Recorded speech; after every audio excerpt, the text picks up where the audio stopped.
Percentage बन गया उनको जिनका 70% बन रहा था ऑलरेडी प्रशिक्षण में, जिनका ऑलरेडी प्रशिक्षण में 70% बन रहा था, ध्यान से देखिएगा, उनका बनकर आ गया है आपका। तो आज मैं फिर से आप लोग के बीच आ चुका हूं एक बड़ी सी अपडेट लेकर, और फिर वही जोश और जुनून के साथ आप लोग के बीच हाजिर हूं। सबसे पहले तो मैं आपको बता दूं कि आज 2022 नियमावली के ऊपर कुछ बात करने वाला हूं कि किस प्रकार मेरिट बना जाएगा, क्या ये वाकई में सत्य है या फिर ये एक असत्य है, फर्जीवाड़ा है, उसके ऊपर बात करेंगे। आपको मैं बताया था कि कल सचिवालय का दौरा था और कल नाइट में जो लाइव सेशन चला वो शायद आप नहीं देखे होंगे। अगर वो लाइव सेशन नहीं देखे होंगे तो ये वीडियो आपके लिए काफी इंपॉर्टेंट है कि किस प्रकार मेरिट बनाया जाएगा, या फिर ये वाकई में सत्य है या फिर असत्य है। सबसे पहले मैं आप लोगों को एक ऑडियो सुनाना चाहता हूं, तो सबसे पहले आप एक ऑडियो सुन लीजिए। सर आज एक दैनिक भास्कर में सर खबर छपी थी कि एक अखबार के खबर पे हम कोई कमेंट नहीं करेंगे। हम लोगों ने कुछ भी ऑफिशियल नहीं दिया है। अब वो कहाँ से लिखा है, क्या लिखा है, वो अखबार वाले। तो विभाग की तरफ से ऐसी कोई सूचना नहीं ना है सर? हम लोग कोई कमेंट अभी नहीं करेंगे। विभाग की तरफ से अभी कोई भी अंतिम निर्णय नहीं हुआ है। अब उन लोगों ने कहाँ से लिखा है ये वो लोग सेक्रेटरी जो शिक्षा विभाग के हेड है। ओके, सबसे पहले आज हम बात करेंगे, यानी कि वीडियो स्टार्ट करने से पहले मैं आप लोग से कुछ बात करना चाहता हूँ। बात क्या करना चाहता हूँ वे सुन लीजिए, इसलिए ये बात करना इंपॉर्टेंट है क्योंकि आप लोग के बीच बहुत सारा भ्रम है कि वाकई में सर ये जो 2022 नियमावली है ये सत्य है या फिर असत्य है। देखिए, अगर आप सही प्रकार से ऑडियो सुने होंगे तो उसमें साफ साफ दीपक कुमार सर जो हैं वो कभी भी खोल के नहीं बता रहे हैं, कभी भी वो क्लियरली नहीं बता पा रहे हैं कि वाकई में ये सत्य है या असत्य है। वो सिर्फ ये बता रहे हैं कि मैं आधिकारिक रूप से अभी जानकारी आपको नहीं दे सकता।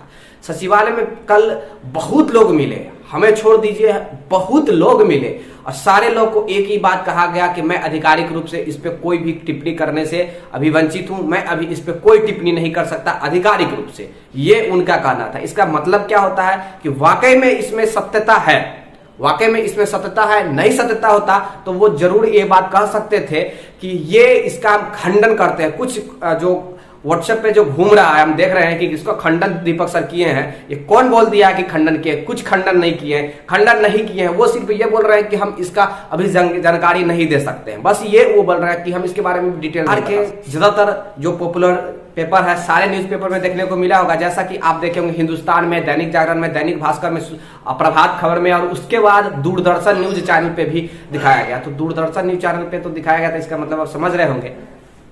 आज हम बात करेंगे 2012, 20 और फिर 22 नियमावली के ऊपर, जो कि आज ये वीडियो में आप लोगों को मैं समझाने वाला हूँ। सबसे पहले तो मैं बता दूं कि कल एक वीडियो मैंने बनाया था यही नियमावली के ऊपर, जो कि हमसे थोड़ा सा मिस्टेक हो गया था, मैं गलत आपको बता दिया था जल्दीबाजी में, इसीलिए वो वीडियो को मैं प्राइवेट करते हुए कल ही मैं प्राइवेट कर दिया था। ओके, और आज आपके लिए सही प्रकार से लाने का प्रयास कर रहा हूं। उम्मीद है कि ये देखने के बाद आपका जो भी है कंफ्यूजन दूर हो जाएगा कि किस प्रकार मेरिट बनेगा। बहुत सारा कॉल भी आ रहा है कि सर मेरा जो है 5% घट गया, तो कोई कह रहा है कि मेरा सर 10% घट गया, तो कोई कहता है कि मेरा सर 4% घट गया। ओके, सारे लोगों का घटा है, सारे लोगों को मैं समझाऊंगा कि किस प्रकार होगा। सबसे पहले हम बात करेंगे दोस्तों की अभी जो बहाली जो 7वीं चरण आ रही है, इससे पहले जो भी बहाली हुई है, ज्यादातर बहाली 2012 नियमावली के अनुसार हुई है। जैसा कि आप लोग जानते हैं, सबसे आपके रिसेंटली में आपके सामने से एक बहाली गुजरा है सिख फेज, जो कि 2012 नियमावली के अनुसार गुजरा है। ओके,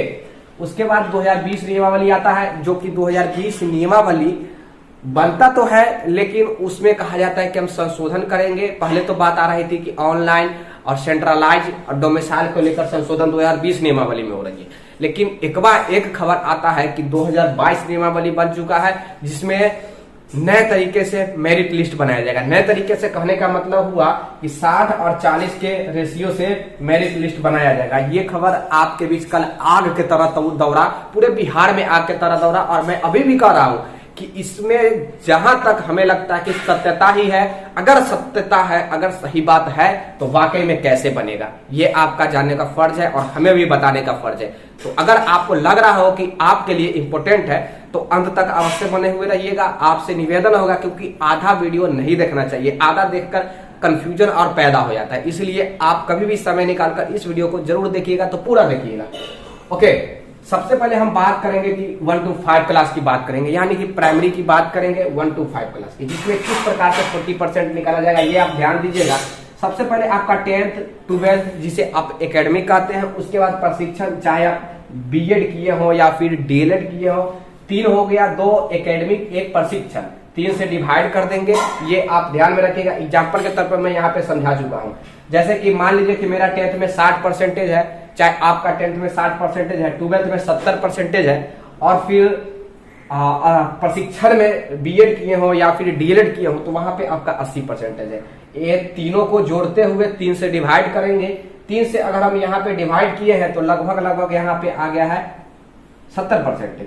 अब 70% जो इसका आया है 3 से डिवाइड करने के बाद, ये 70% के 40% कितना होगा? जैसा कि आप लोग जानते हैं कि इसका 40% एकेडमिक का 40% ही देना है, और फिर सीटेट और बीटेट यानी कि शिक्षक पात्रता परीक्षा का वो 60% देना है।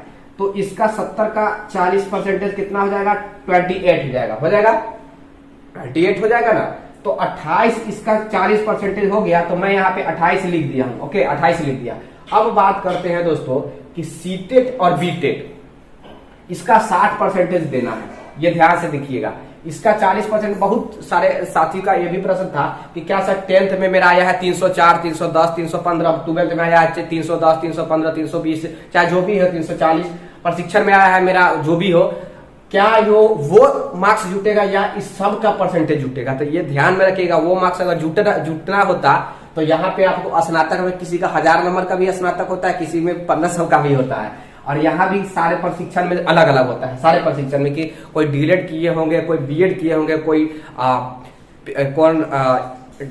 उत्तर प्रदेश में डीएलएड का कुछ दूसरा नाम है, मैं नहीं बता सकता, अभी भूल रहा हूँ नाम, तो वो किए होंगे। सबका अलग अलग मार्क्स हो सकता है, सबका जो मैक्सिमम जो टोटल मार्क्स होता है वो अलग अलग हो सकता है। तो टोटल मार्क्स अगर अलग अलग हुआ तो सारे लोगों का अलग अलग कटअप बन जाएगा, और काफी ज्यादा बन जाएगा, 100 से ऊपर बन जाएगा। और आज मैं बताने वाला हूँ कि 100 से ऊपर कहीं कटअप होता ही नहीं है। कैसे जाएगा 100 से ऊपर कटअप? ओके, तो 100 से ऊपर वाला बात खारिज करता हूँ, वो गलत बात है। यहाँ पे सारे का परसेंटेज जुटेगा। जैसे इसका 60%, इसका 70%, मैं एग्जाम्पल ले लिया हूँ कि जैसे भी आपका है 60%, 70% और इसका 80% मैं ले लिया हूँ। तीनों को जोड़ते हुए 3 से डिवाइड किया जाएगा। जो भी आपका परसेंटेज आएगा उसका फिर 40%। जैसे कि ये तीनों को मैं जोड़कर और निकाला हूँ, 3 से डिवाइड किया हूँ, तो लगभग 70 आया है। देखिए 70%, इसका मैं 60 माना, 70 माना, 80 माना, 3 से डिवाइड किया तो 70 आ गया। अब 70 का 40% कितना होगा? 70 का 40% अगर आप निकालते हैं तो आ जाता है 28। तो मान लेते हैं कि यहाँ पे इसका 28 हो गया। ओके, यहाँ पे इसका 28 नंबर हो गया, इसका 28 नंबर 40% है। अब बात करते हैं कि सीटेट या फिर बीटेट। देखिए फिर से कह रहा हूं कि इसका परसेंटेज जुटेगा, ना कि पूरा आपका जो अंक आया हो, जो नंबर आया हो, और प्रशिक्षण में या फिर क्या एकेडमिक या प्रशिक्षण में वो नहीं जुटेगा। एकेडमिक प्रशिक्षण नहीं, सबका परसेंटेज जुटेगा। फिर 3 से डिवाइड, सबके परसेंटेज, सारे को परसेंटेज को ऐड करते हुए 3 से डिवाइड करेंगे। आप लोग का बहुत सारा प्रश्न है, इसलिए मैं बार बार हमें समझाना पड़ रहा है।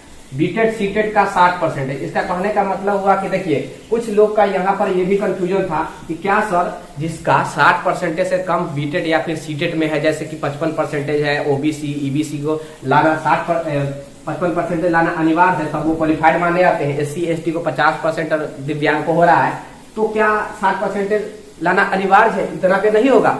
तो ये आपका सोच गलत है। गलत इसलिए है क्योंकि आपका जो भी परसेंटेज आया हो सीटेट में या फिर बीटेट में, जो भी आया हो उसका 60%, जो भी आया हो, जैसे कि आपका 82 है सीटेट में, बीटेट में, उसका 60% है, उसका 60% है।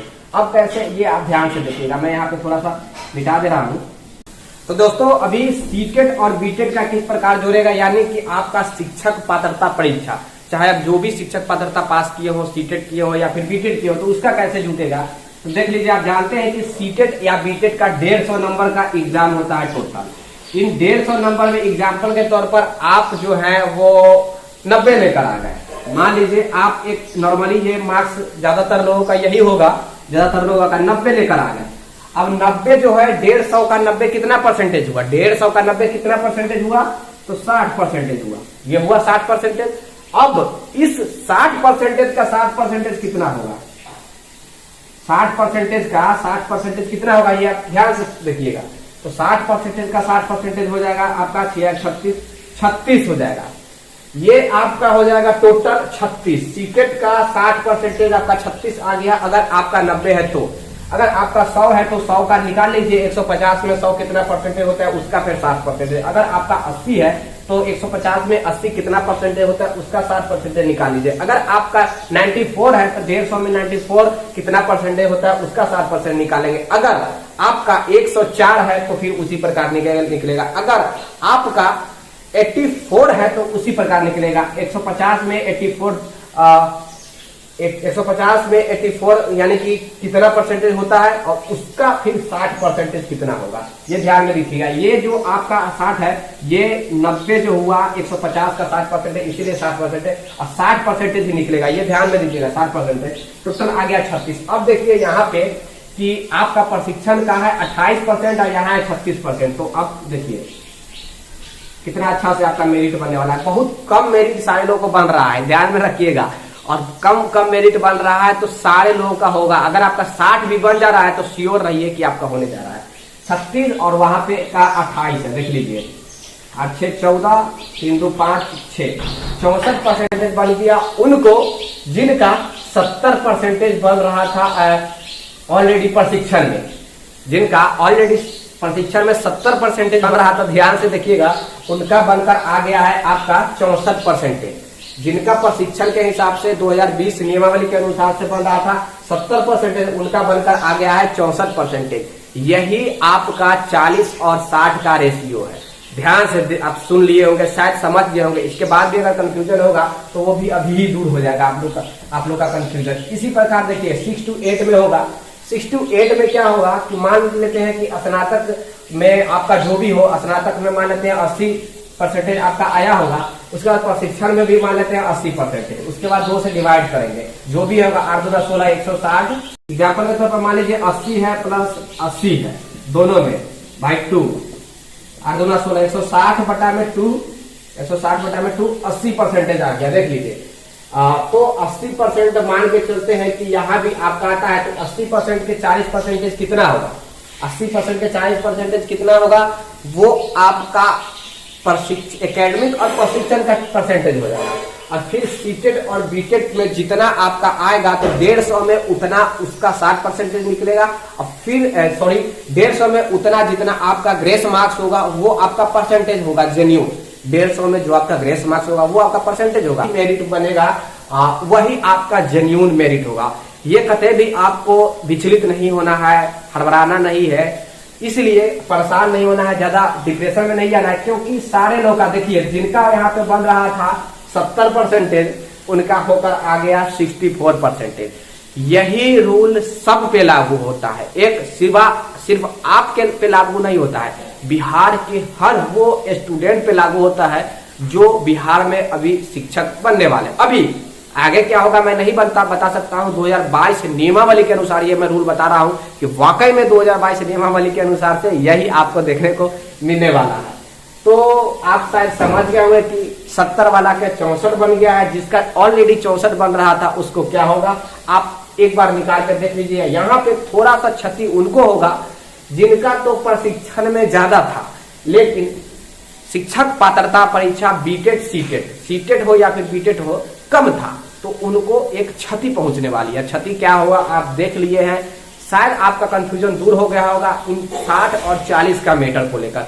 ये एक बड़ी कंफ्यूजन थी, आप लोग का बहुत सारा प्रश्न था, कमेंट था, कॉल आ रहा था बहुत सारा, तो मैंने सोचा कि आप लोग को ये जानकारी दे दूं। देखिए मैं अभी भी ये बात बता रहा हूँ कि अभी तक के हिसाब से 2022 नियमावली मैं भी बता सकता हूँ कि ये रूल लागू करेगा, लेकिन सरकार जो है वो खोल कर नहीं बोल रहा है, इसलिए कि उनपे दबाव हो सकता है। शायद ये बात लीक भी हो गई होगी, ये भी हो सकता है, और किसी भी प्रेस पत्रकार को लीक बात जल्दी जो है वायरल करने में मजा आता है, इसलिए क्योंकि उनका जो है टीआरपी पब्लिसिटी बढ़ जाता है, इसलिए वो लोग करते हैं। तो ये आप ध्यान में रखेंगे कि ये बात सत्य भी हो सकता है। 2022 नियमावली online centralise domicile with merit list change, online centralise domicile with merit list change, यानी कि पूरा के पूरा लीपा पोती सारा चीज उलट पुलट हो गई है अब शिक्षा विभाग में। आई होप आपका सारा कंफ्यूजन दूर हो गया होगा।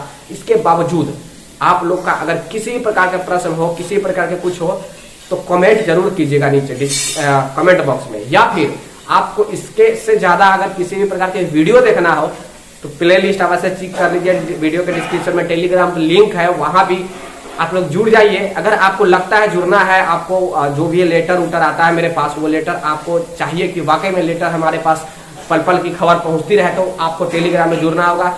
छोटा से छोटा जो लेटर होता है, जानकारी होता है, उसमें आप लोग को देखने को मिल जाता है। आई होप आपका कंफ्यूजन दूर हो गया। Have a nice day, take care, bye bye, मचाते रहिए।